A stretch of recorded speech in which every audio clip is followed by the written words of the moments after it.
Hello and welcome back to the show. My name's Rev and this dual things. On today's episode, a Gretsch Streamliner G2655T. And it's just in the shop for a setup. So we're going to do that and maybe talk about it a bit.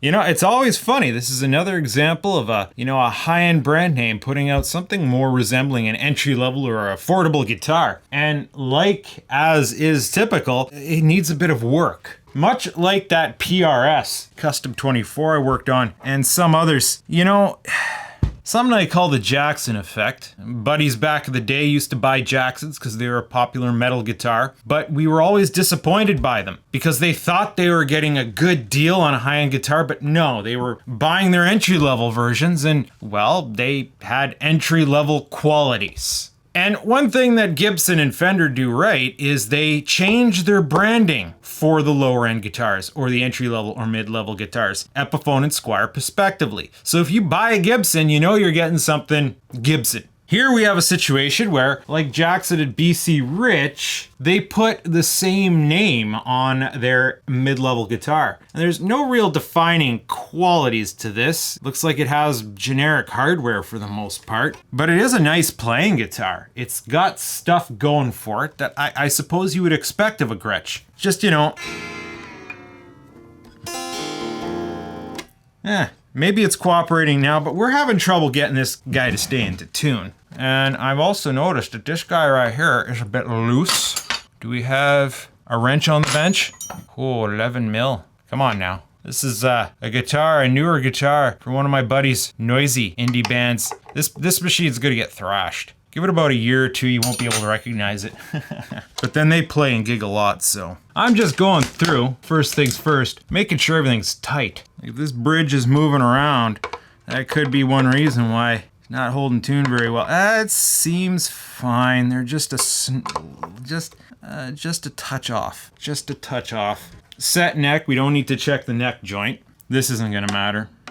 But, stuff does seem to be getting a little bit loose on this guitar. I don't know that has anything to do with the guitar as much as the player. Okay, that should be fine. Now, this guy does need a bit of truss rod relief, which is not something I think I want to do yet. I'm going to do that after I change the strings. Which, if we look at how they were done before, that could explain some of the tuning stability issues. Not exactly specced out, bud. Tuners are a bit loose too. Those need a tighten. Well, we'll tighten those after. It's funny the way this Bigsby is. I'm not gonna lie, I've never actually worked on a Bigsby before. If you haven't noticed, if you've been following the comedy, I specialize in mostly metal guitars and fluids. Oh, we got a little bit of scoring in the nut, bud. Can't have that. Look at that just pops right off there. Let's polish that through a little bit. Because this is another point where if you want tuning stability, it has to move freely. Kind of nice, you don't have to completely undo the strings. We could just get some slack on them and then pop them off this Bigsby peg. Doesn't look like the bridge is moving much. Now, funny thing is, am I gonna have a hater tuning in telling me I'm doing it wrong? See how that feels. Well, there's a little bit of scoring in there too. I think these are something I'd upgrade if this was my guitar. How's this one feel?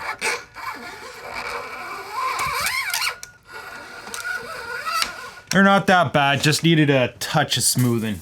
Now,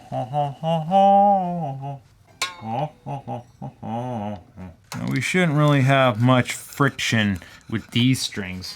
How's our nut look though? A little dirty, but not particularly scored. Now, let's feel this out. Yeah, there's a little bit of tension there. Just doing the good old-fashioned pull through to get rid of the scoring. This is an unfortunate thing is that this doesn't look like a cheap nut. It doesn't seem completely plastic. I think there's schmoo in there. It might just be dirty. You can kind of use the string to polish that out. But you have to be careful with this technique because you don't want to start grinding it down, right? We're just trying to smooth it out. Yeah, this one was a little tight. Now those grooves on there are a bit dirty. Old toothbrushes, keep them, clean them, use them for other things. I maybe got that a touch too wet. It's kind of nooks and crannies in these pickups here, so this is quite handy. Get a little bit of a polish now. Oh yeah, they're gonna shine now, bud. We do have a situation here, there's still dirt in this nut here. Hey, look at that guy go. Huh. Spring and spring and spring and spring, spring. Oh, that's gonna be handy for cleaning underneath of it. I'm just going all around cleaning this pupper up. Oh, one of these sides here. Huh. It's locked in there or what? I wasn't aware that those things don't come out. Oh, no, it's, hey. No, just a little jammed. It does come out. Try not to mess with his action. These guys move very easily. Oh boy, stop moving. Spin, spin, spin. Spin, spin, spin, much to my chagrin. Oh, she's got some dirt on her, bud. Oh, yeah. Okay, I think that's plenty good enough. Now, for the record, I believe this guitar is about a year old, maybe a bit more. Oh yeah, she's metric, bud. Let's see how these held up. Pretty good. These guys come loose sometimes. Don't reef on them. You don't need that much. It's just if they're obviously loose, snug them up. Like this one. This one was pretty loose. Notice I'm using one finger tension.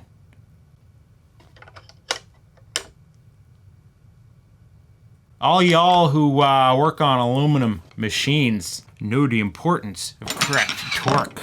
Now these guys here are definitely loosey-goosey. Oh boy, that's just free spinning, bud. Some people don't know there's these little, you can just tweak on the screw in the end there and tighten up their tension a bit. It's another thing that can come loose over time. And if you can easily spin it, you know. But then, you know, it's such a small hole, you gotta be careful. You can easily skip out of the, where the screw interface is. What am I even talking about? Just try not to slip and chowder it. All right, that's a little bit better. All right, fresh strings. Buddy plays the Dario 46s. No arguing with that. Hey, what's this? Are you spamming me? IAC power cables and adapters. They're putting spam in here now. Used to be they put players points on the pack and then you could send away to get a free something like this. I still have a stack of old Dario packs. But no, now they're giving you spam. Pure power for the amp of your dreams. Really? Come on, it's a power cable. Your amp has to be really, really, really high-end audiophile before you're gonna start hearing the difference in a power cable. All right, so get a fiddle on this mechanism here. Apparently we give her the old wraparound. We just put the ball end on the old hooky here. This isn't actually a bad idea, I think. A little bit less margin of error there. Except, you know, we gotta put our spring back in place. Wrap that around. Hey, oh, this has gotta be fun. String geometry needs a little bit of break-in. Oh, and we got a hard angle here. I don't like that. Now let's not try to overwork this and work harden it. There is a bumpy side here and a smooth side. So let's try to get it so that the smooth side is wrapping around there. Come on now. Stay in place. On this side, good old fashioned. Pull her taut and snip her like one peg up. And give her. Even that's kind of more wraps than I'd like. Nah, that'll be perfect.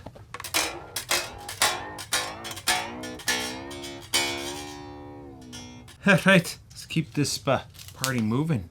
And remember, there is a hard bump right there. I don't even know, can you see that on the camera? Bumpy part here, no, camera. And we want the smooth part. We want smooth part in. Ugh, of course. But at least this guy's kind of fire formed already. And for the last one, what I do, pull her taut, grab her, pull her back one peg, and then that's gonna set our length. So I'm not sure how I feel about like where, you know, right there, that joint right there. Like this one isn't right up against the shaft. There's gonna be, you know, a little bit. That might cause a little bit of issue, but I guess it can't be helped. It's the design of this bridge. I suppose you could do multiple wraps around this shaft if you wanted to avoid that. Nah, I don't see what advantage that would give you. Oh, now the excruciating process of tuning and stretching and tuning and stretching and tuning. You've seen it before. Frick up the up. Oh, should we tune this guy to B?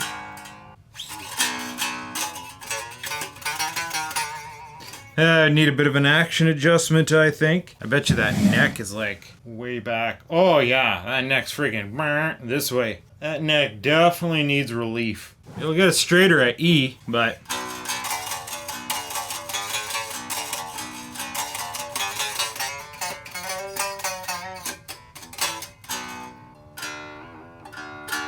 Now you do the good old test, see how it's moving through that nut. We get her to tune. Press it here.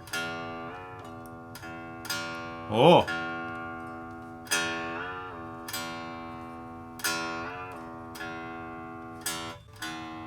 Huh.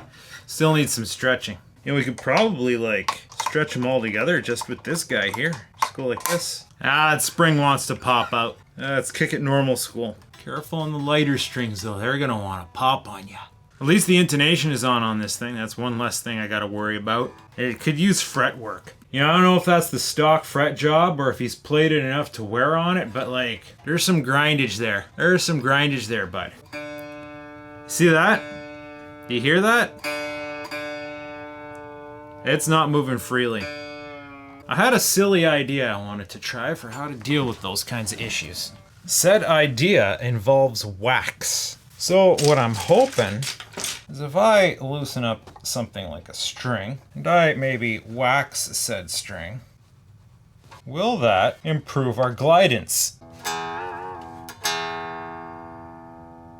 Yeah, actually by quite a margin. Just end up with a little bit of debris that has to get swept away. Now what happens if I rapidly move this back and forth? Oh, that's better. Nut lubricant is a thing that exists. I should invest in some. Right now I'm improvising. Just be careful not to mush it into the finish. Now I want to let that settle a bit. I got a break for dinner anyway. When I come back, I'm going to tweak on the truss rod. All right, what do we got here in order to get at said truss rod? I got to get underneath this cover plate. Hopefully, I'm not going to find that I need specialty tools to work on this thing. Oh, these screws are long. It's longer than most cover plates I've seen on the truss rod. Wonder if that makes a weak spot. All right, what do we got here? Oh, no, that looks pretty standard. Let's see here, I got a 316 that I use for my fender basses. Does it go into how? Does it go into how, sir? It looks like it should. Oh, I think it might be just a touch too big. Yeah, not 316. All right, what else do I have to work with? That was even bigger. Oh. 4 millimeter. I'm guessing it's gonna be like a 5.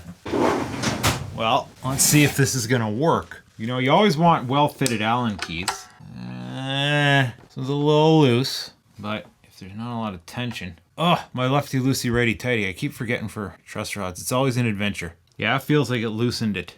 I think it's got one of those double action truss rods. Should probably Google it really quick before I continue. In the meantime, more stretch it and tune it. Humped, loosen, counterclockwise. Counterclockwise, looking at it from what perspective? Oof, big oof. I guess we'll see how it settles in. Oh, yeah, it's doing it. Counterclockwise, it's actually tightening it, but seems to be pulling on it this way. Well, I've been tweaking all the truss rod here, but I'm not sure if it showed up. I'm a little unsure, because like, when you go clockwise, like what they tell you to do in the manual, it feels like it's tightening it, but I do think it's bowing. It's hard to tell. I might have to sit on this one a bit. Do what I think is loosening it. Cause like, seriously, you look it up online, they have a different setup. They have a wrench. They don't have an Allen key. This doesn't have the same kind of friggin' truss rod that's coming up when I search Gretsch truss rod. Now the great news is I think it's finally starting to stay in tune. Strings need a good stretch. It's stretching strings when they got a tremolo. The tremolo complicates things. It's funny, the controls on this guy, we have neck volume, bridge volume, a master tone, and a master volume. 3 volumes, one of them's a master volume. That's interesting. This switch is in a great place to access it quickly, but it's also at a great place to accidentally be like, oops. I guess on a Gibson it'd be just a little bit more up.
Something still feels off on E.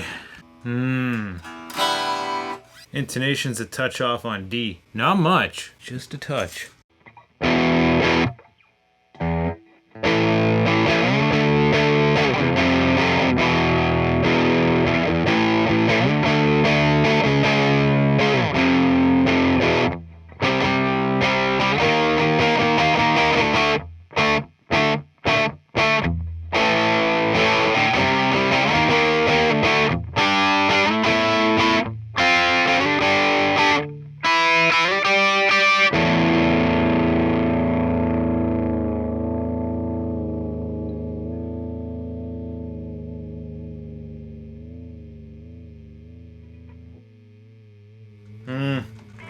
This whole bridge assembly pivots. And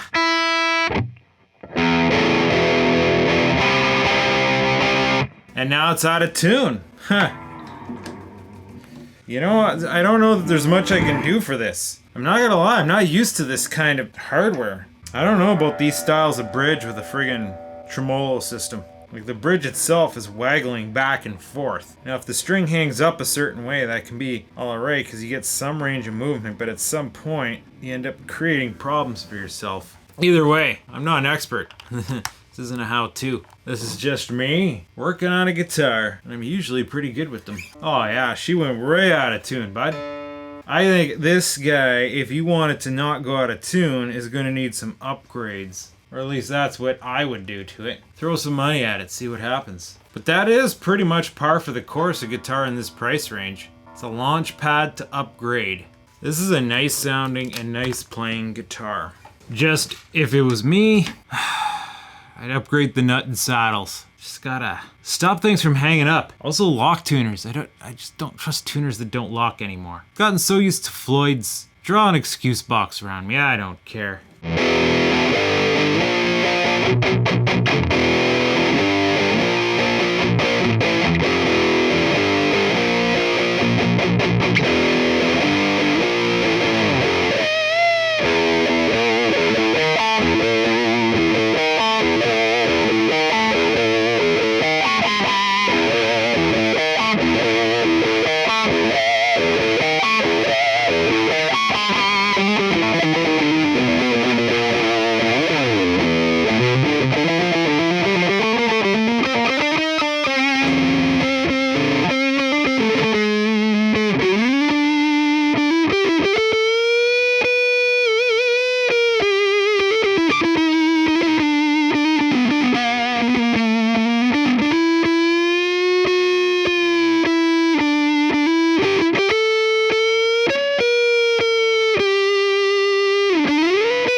Well, I am gonna have to sit on this one for a couple days. See if I can get things to settle in. Maybe do some experiments with the truss rod. I'm gonna try going the other way and see what happens. What actually feels like loosening it. Oh, it looks like it got straighter already. Huh. Be careful, you don't wanna go back and forth too much. This is a really nice guitar. It just needs a little bit of tweaking. I'm not having the best luck.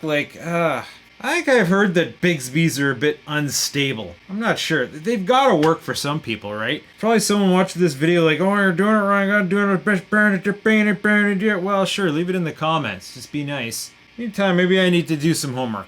Likely, I'm not going to be making another video about this because I got to get it back to him and I'm kind of over it and I've been really busy with some heavy crap lately. So, it's a bit hard to focus. But blah, blah, blah. I hope you enjoyed this. If you did, stay tuned. I tweak on guitars sometimes, mostly metal guitars. This is, bit of a different experience for me. Oh boy. Ugh.